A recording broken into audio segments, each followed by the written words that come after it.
Heavenly Father, I thank you because you are my provider, my sustainer, and my source of every blessing. Today I place every financial need and every burden into your hands.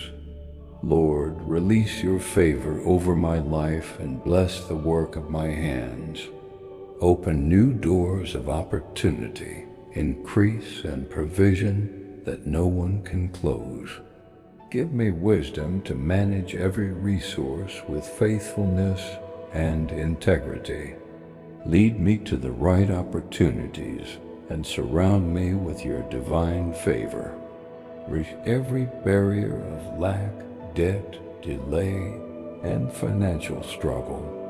Replace fear with faith, worry with peace, and disappointment with hope.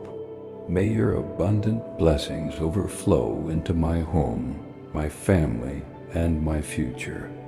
Let my financial breakthrough become a testimony of your goodness and bring glory to your name. In Jesus' name, amen.